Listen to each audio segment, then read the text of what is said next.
Salve, salve rapaziada! Professor Basílio, canal Historiando, e eu tô aqui para dar uma aula sobre o longo século XIX. Ou, outro título possível para a aula é a história do capitalismo dominando o globo terrestre. Rapaziada, eu tô chamando de longo século XIX porque é um período que dura mais de 100 anos, mas simbolicamente representa o mesmo longo processo histórico. O processo histórico do domínio capitalista sobre o globo terrestre. Rapaziada, este longo século XIX começa não por acaso em 1789, o momento em que a burguesia toma o poder na França. Rapaziada, nós começamos a viver no final do século XVIII, início do XIX, um período que a gente pode denominar de Era das Revoluções. Diferentes e diversas revoluções na Europa, mas também na América, vamos pensar independência dos Estados Unidos, revoluções essas que acabam com o antigo regime e instauram a burguesia no controle do Estado. Essa burguesia agora usará a máquina do Estado em benefício próprio. Rapaziada, o que a gente pode chamar de Era das Revoluções, especialmente a Revolução Francesa e a Revolução Industrial, a primeira Revolução Industrial que acontece na Inglaterra por volta de 1780. Vamos lembrar, em 1830 e 1848 são novas revoluções liberais burguesas que acontecem por diferentes países da Europa e que constituem e consolidam uma hegemonia burguesa. Agora sim, esta classe social que vive do comércio, vive do acúmulo de capital e vive da propriedade privada, tem e detém o poder político e o poder econômico. Rapaziada, quando a burguesia se consolida no poder, começa um segundo momento, a chamada Era do Capital. A burguesia no controle do Estado utilizará a máquina do Estado para modernizar a economia e especialmente para acumular cada vez mais. O que é que nós temos durante esta Era do Capital? A consolidação dos Estados liberais burgueses. E também vamos ter a segunda Revolução Industrial. Se a primeira Revolução Industrial acontece na Inglaterra, a segunda Revolução Industrial vai se espraiar para outros países. E é importante a gente pensar o que é a Revolução Industrial e por quê que o advento de máquinas constitui-se em uma revolução. Porque agora produz-se muitas mercadorias em um preço muito barato. Logo, uma sociedade, uma economia industrial consegue vencer facilmente uma economia não industrial.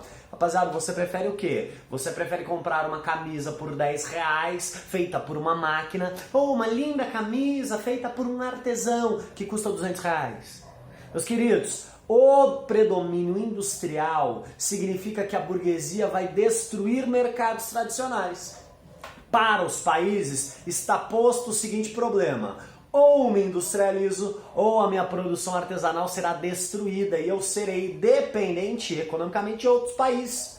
Não por acaso a segunda Revolução Industrial se espraia por toda a Europa. França se industrializa, Bélgica se industrializa. Regiões do que seria a futura Alemanha e Itália também se industrializam. Estados Unidos se industrializa e também Japão se industrializa. A Europa está passando por um processo de industrialização e a burguesia tem o pleno controle econômico e político. Beleza, rapaziada? Além disso, marcos importantes nesta chamada Era do Capital: lutas sociais. Se a Europa e o mundo nunca viu tamanha produtividade, nunca viu tamanha produção, por outro lado, em poucos momentos viu tamanha miséria.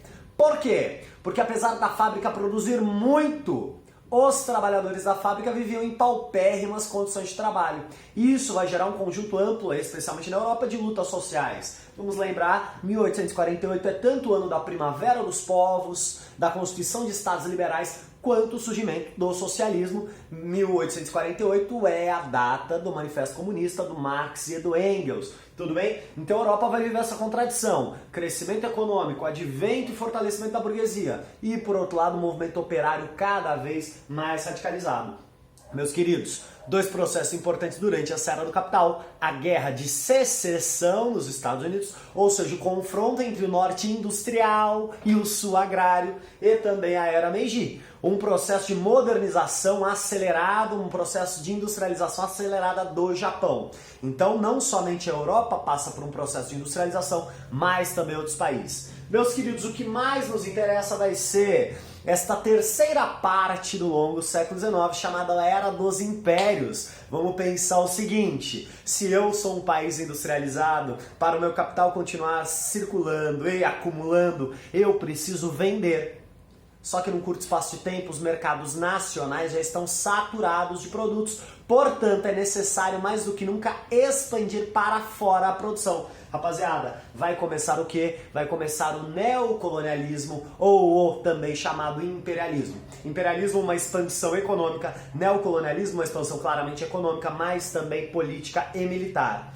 A Europa vai tomar a Ásia e a África, visando mercados consumidores para os seus produtos industrializados. Vão tomar territórios. Já não mais como Portugal e Espanha fizeram, tomaram territórios na América no século XVI para buscar produtos valiosos. Agora não, agora é buscar mercado consumidor para você conseguir despachar e vender os seus produtos industrializados. Mas junto com a venda dos seus produtos, você precisa levar sua cultura. Como é que o inglês vai vender na África do Sul ou vai vender no Egito uma cartola e um sapato? Você precisa levar junto a sua cultura. Logo, colonialismo, neocolonialismo não é somente econômico, mas ele também é ideológico. A cultura europeia vai se espraiar, a língua europeia vai se espraiar. E qual é a justificativa disso? Fardo do homem branco. Nós precisamos, quem nós? Nós, europeus brancos civilizados, precisamos levar o progresso aos povos atrasados. Beleza? Essa é a justificativa ideológica para o neocolonialismo. Meus queridos, temos um problema. O problema é, não existe Alemanha e Itália até 1870. Você fala, ué, como assim? Não existe. O que nós temos são pequenos estados, quase que pequenas províncias, pequenos reinos, mas existe uma grande fragmentação política, não existe centralização, não existe unidade entre os estados alemães, não existe país Alemanha. País Alemanha surge em 1870, 71, com a Guerra Franco-Prussiana. Do nada surge a Alemanha, do nada surge Itália, países e potências industrializadas que não tem mercados consumidores na África e na Ásia. Por quê? França e Inglaterra já tomaram tudo. Rapaziada, isso vai gerar na Europa uma paz armada, um grande conflito, uma grande disputa econômica por mercados consumidores que vai degringolar em quê? Na Primeira Guerra Mundial. Pessoal, esse período de 1870 até a Primeira Guerra é chamada de Era dos Impérios. É o momento em que a Europa vai constituir grandes impérios por todo o mundo. Perdão. Por outro lado, é o momento da Belle Époque. É o momento do cientificismo e do positivismo. É o momento que absolutamente tudo surge. A luz elétrica, as telecomunicações. Então, por exemplo, o telefone. O que mais? A penicilina. Além disso, o que mais? O carro, a fotografia, o cinema. Grandes invenções nascem nesse momento. Num momento em que a ciência se constitui como uma verdadeira religião. É uma crença absoluta na ciência e no desenvolvimento científico. Nós temos inovações e crescimentos tecnológicos a cada momento. Nós temos a constituição das ciências que hoje você vai estudar na faculdade. Seja farmácia, seja química, seja história, enquanto uma disciplina acadêmica surge no século XIX, seja a sociologia, seja, enfim, a biologia, seja, enfim, uma série de cursos, uma série de sistematizações de conhecimento acadêmico, científico, racional, cartesiano, positivista, nascem no século XIX. O século XIX cria as bases do mundo que hoje vivemos. Esta Belle Époque é um período de otimismo, crescimento, marcado também por acirradas disputas comerciais. Rapaziada, esta Belle Époque, este período de crescimento em que o movimento operário europeu vai conseguir paulatinamente certas vitórias, luta por sufrágio, os ingleses conseguem, o Partido Trabalhista Britânico, enfim, a Europa vive o seu apogeu, a Europa vive um período de crescimento, a Europa crê no progresso, um progresso sem fim, um futuro de alegria e felicidade um futuro de alegria e felicidade que chega ao fim em 1914. Em 1914 nós encerramos o longo século XIX, o momento em que o capitalismo domina o mundo, e nós vamos ter a Primeira Guerra Mundial. O momento em que toda essa ciência, progresso e tecnologia são direcionados para a guerra e para a morte. Uma guerra e morte nas trincheiras promovidas pelo quê? Por disputa de mercados consumidores. E por que é que o capitalismo dominou o mundo? Porque o modelo industrial europeu, abre aspas, civilizado, abre aspas, do progresso,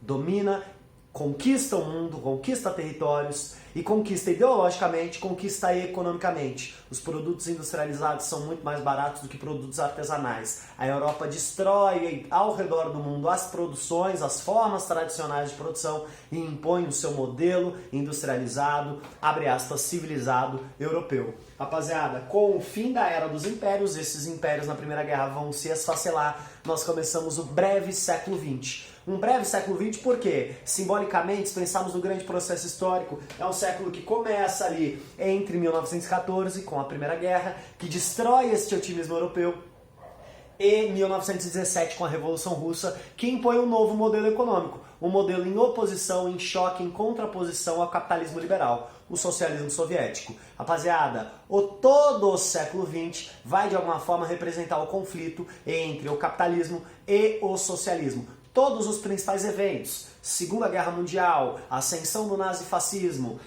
Segunda Guerra Mundial, descolonização da África e da Ásia, ditaduras na América Latina, tudo vai de alguma forma reverberar entre este conflito entre capitalismo e socialismo. Isso chega ao fim em 1989,